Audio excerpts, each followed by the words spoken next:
Hi people! So here's the second video in the series Something to Do in TBC Classic, where we look at things you can do in TBC besides raid logging and GDKPs.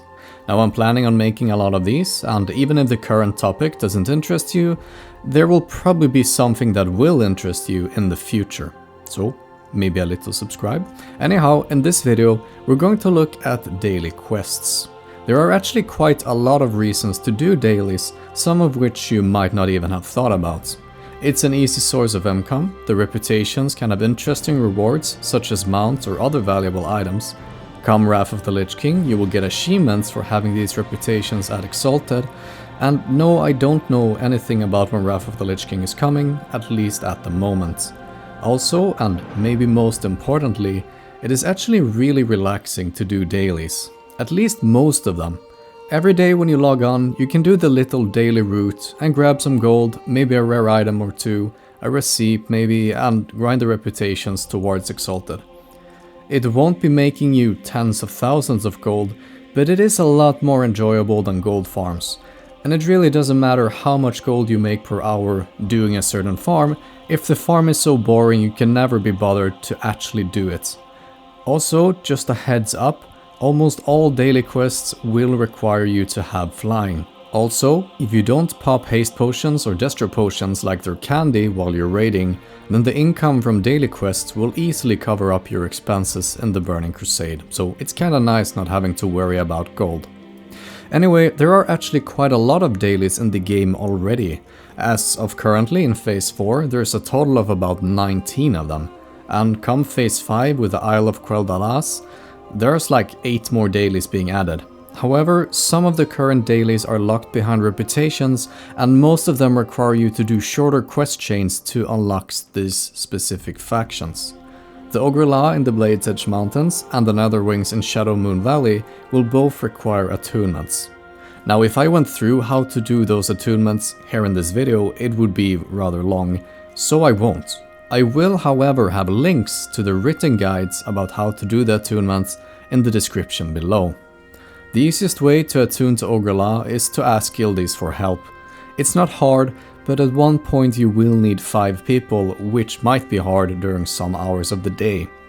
Also, I actually will not include the Netherwing dailies in this video, and the reason is partly that they are way slower than all the other dailies, and that I don't want this video to be too long. I just find those dailies tedious, and I prefer having daily quests to be fast and easy once you know how to do them. However, if you would like me to make a video covering that specific faction, that is the Netherwing faction, then let me know in the comments. So let's get more into detail. There is one daily for fishing and for cooking each in Shattrath, supposing you have either or both of those professions. It's always a good idea to grab the cooking one first, as it often sends you to a location where the other dailies are found as well. Personally, I don't have fishing maxed out, so I will skip that one. Although it would probably be rather nice just to grab all the fishing schools you see when you fly above them as you're flying around between the different daily quest hubs. There is a daily quest in Hellfire Peninsula for capturing all 3 arenas. If you have a somewhat balanced server, this should be easy. If you're on a server like Gehenna's, where there's 99.9% horde or something like that, it's basically impossible. In Blades Edge Mountains, you find the Ogrila faction. Once you attuned yourself to them, you'll have access to 3 daily quests. And then when you reach honor with them, you will unlock a 4th quest and a special event. I'll have a more in-depth video about these guys, as there's actually a lot of things to talk about. But I'll say for now that make sure to save every crystal and dark rune you obtain. They will allow you to obtain so-called depleted items, of which some are worth several hundred golds or maybe even more than 1,000 if you get lucky. But like I said, that's another video. The Ogrila dailies are also really fast. With decent gear and if you know what you're doing, you could easily get them done in less than 10 minutes. Next up comes the Shataari Skyguard dailies in Terokar Forest. You will have access to this faction from the get-go and you don't have to do any attunements.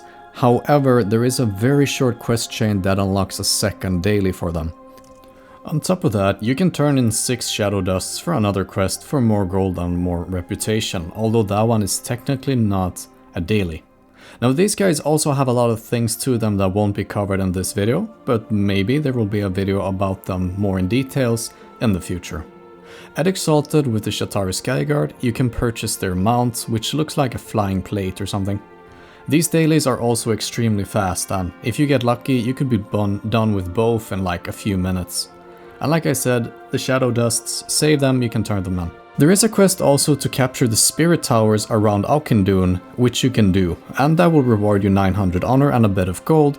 However, the towers are only active once every 6 hours. They are however layer bound, so if you know that a certain layer will have them popping soon, then whisper and ask if a person is on that layer, and maybe you get an invite. The chats, like the general chat and everything, are layered, so you can't ask for invite there. Okay, so let's look in more detail about the orders in which you'd want to do these quests.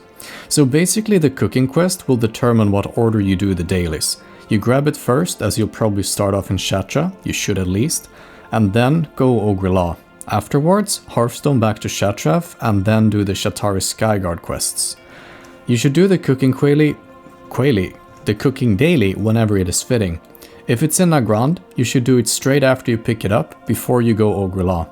If it's in Netherstorm, you do it after Ogrila, and then you Hearthstone Shatrath. If it's in Blade's Edge Mountains, you either do it before or after Ogrila. And finally, if it is in the Terakar Forest, you want to switch things around and do the Shataari Skyguard dailies first, then fly over to Shatrath and turn in the cooking, and then do the Ogrila ones, and then finally Hearthstone. So we've looked into where you can find the dailies and in which order you should travel to do the different hubs, but let's just also quickly go through each quest so you can do them giga fast. For the cooking one, you can always find the required meats on mobs in the zone, but you can also just buy the meats of the auction house. Typically, it will require you to combine a few specific foods with an item from a specific location in a specific location. Whenever you turn in the quest, you also get to pick between a barrel of fish and a crate of meat, and the meat crate will contain meat and the fish crate will contain fish. They will be sellable, some of them are worth a lot. There's also a chance for a receipt, and on average, it's typically worth more gold to pick the fish barrel, but you could get unlucky. Now for the Ogrila ones, bomb them again, well you simply fly over the northern or southern demon camp and bomb the ammunition depots. Note that the cannons will try and fire at where you will be in a few seconds if you're flying in a straight line, so simply don't fly in straight lines and they won't hit you. The crystal thingy, it's really easy if you do it the right way, and I think it's almost impossible for most humans if you don't, because you don't have that long of a short-term memory. Now the crystals will glow in a specific orders, and then you just click them in the same order. Either you can use this atom, Ogrila, or you can simply write 2, 4, 6 or 8 on your numpad to, correspond to the specific crystal. Capture the flying plates, you simply damage one of them down to less than 40% and use the leash on them, easy peasy. Finally, banish more demons. This one is unlocked at Honored, and in either of the camps, the northern or the southern, put down a portal and kill demons close to it. Note that the warlocks won't give credit. Now out of all of these 4 quests, the only one that will not give shared credits if you're doing it in a group is the crystal thing. So you don't lose anything by being more than one person doing the quests at once. But so those are the Ogrila ones.